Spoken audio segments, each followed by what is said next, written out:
I want first of all to congratulate you on your achievement. You are the top, you're the Tower of Pisa, you're the Mona Lisa in the words of Cole Porter. You are the top 5%, the creme de la creme, because you are the 2,000 of the 45,000 who applied. You are the cornflakes that have rustled your way to the top of the packet. To change my metaphors, of all the kids that have ever dreamed of signing up for the NASA space program, you are the ones who've actually been chosen for the moonshot. And you've done overwhelmingly the right thing, I believe, in picking this country for your studies, because Britain today is the equivalent of Athens in the ancient world. It is the intellectual super hub of the globalized economy. 3 of the world's top 10 universities, 18 of the world's top 100. And I'll tell you an even more astonishing fact. If you add together all the kings and queens and presidents and prime ministers, leaders of the world, 1 in 7 were educated in this country, and the world would be a lot better off, in my view, if that figure was even higher. Now, why? What is the formula? What have we got here in the United Kingdom? Well, many of you will be familiar with equations and economic equations of all kinds. So, first of all, you need talent, and we are open to talent here in the UK. We have huge numbers of people from all over the world. I think there are 300 languages spoken on the streets of London. I used to be mayor here, by the way, and I used to be the mayor of the 4th biggest French city in the world, 400,000 French people. We have more Chinese students studying in London than any other city on earth. Outside China, obviously, where they have a lot of Chinese students.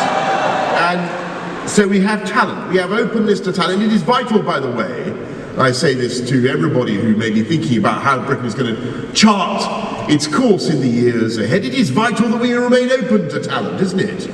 Yes, and it's vital that we have international students coming, as they always have done, and adding massively. So we are open to talent, but we have something even more important. We have freedom in this country, intellectual freedom, academic freedom, cultural, spiritual, religious freedom, guaranteed by law, habeas corpus, independent judiciary, freedom of speech, all the things that made me, all the things that I believe in, and indeed the things that are values which are by no means uncontested in the early 20th century. Independent judiciary, democracy, freedom of speech, not locking up journalists. These things are actually in retreat now in some parts of the world. And I look to you, the great Chevening scholars, to stop that retreat, to promote those values of freedom and democracy, because they are vital. They are vital for the future of our planet. So we bring together talent and freedom. What else do we need? T plus F, talent plus freedom. You need something else. You need culture. You need the atmosphere, the vibe of London. We have better bars, better nightlife than virtually any other city in the world. Let me tell you, we have more Michelin-starred restaurants than Paris itself. Well, I think we used to, until the French were so horrified that they went around issuing Michelin stars in a kind of North Korean way in order to get back up. We have more people, more visitors to some of our museums. I think there are more people who go to the British Museum every year than go to some European countries I could mention. No, I won't, because I'm very diplomatic these days. You take those things. You take those things, all the talented people that come to London, and you imagine that they're subatomic particles in some gigantic cyclotron that is the UK intellectual scene.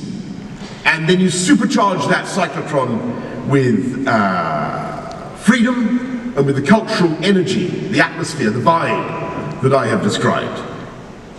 And imagine what have you then produce the flash of inspiration that leads to innovation and economic progress. So let me give you an example. Can anybody think of the most important bioscientific, science discovery of the last century? What was the most important breakthrough in bioscience in the last century? Anybody know? Penicillin was very important, but I think DNA. more important even than penicillin, I would say, come on, the basic building blocks of life. DNA. Yes, DNA. Do I hear DNA?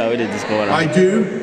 Now, where was DNA? I tell you, who discovered DNA? It was a Brit called Francis Crick, and an American called James Watson. In fact, and where did these two subatomic particles collide? They collided, of course, in the United Kingdom, in Cambridge. But where precisely? Do you know where the flash of inspiration took place? Who said that? Where are you from, sir? China. Give the coconut to the gentleman from China. He knows the answer. He said it was the Eagles Bar. It wasn't the Eagles Bar, it was the Eagle Pub, my friends. You're right, it was the Eagle Pub in Cambridge, and that was why it happened. It took place in a pub, a quintessentially English institution, a quintessentially British institution. And that is why Oxford, Cambridge, London together, take them together, you're looking at the biggest bioscience constellation anywhere in this hemisphere, and I think it will overtake Boston pretty soon. And that's why, by the way, we have in this region, we're in East London, this whole place now is fizzing and popping and jiving with all sorts of tech startups, fintech, biotech, edtech, medtech, green tech, nanotech. We have tech in London in a way that no other city in Europe does, and that is because, as I say, that mixture of things.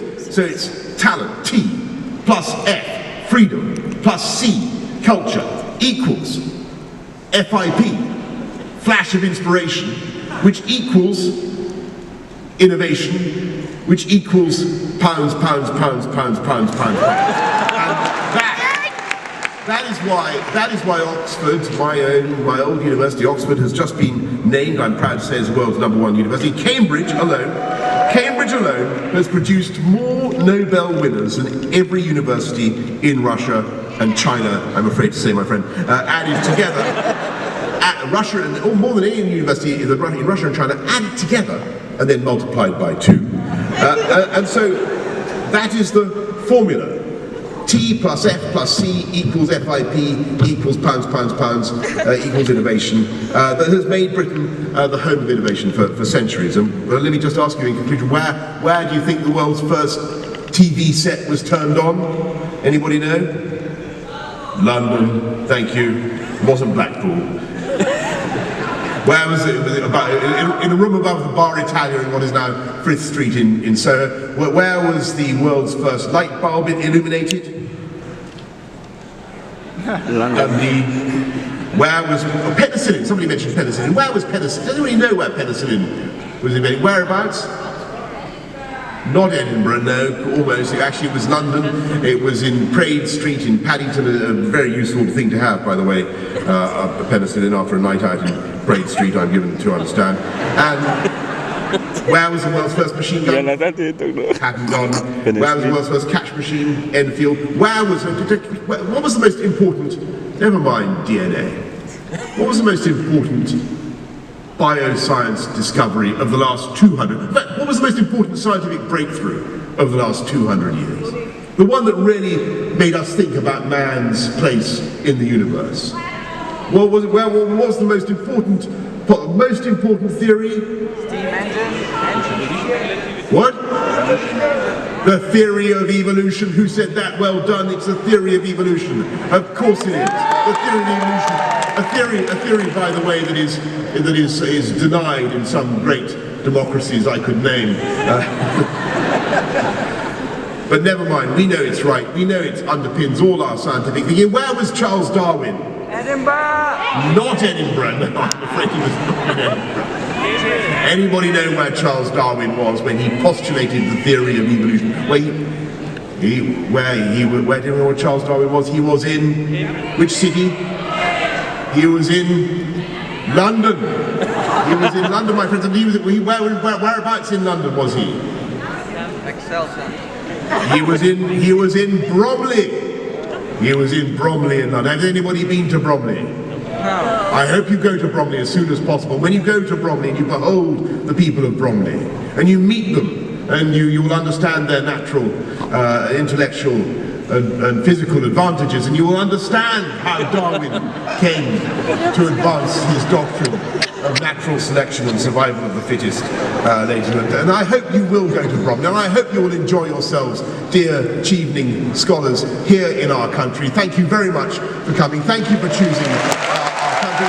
And I hope you will remain friends with all the other Chevening scholars, but above all, I hope you will keep in touch with us as you go on, as I am sure you will, to achieve great things in the rest of your lives. Thank you very much.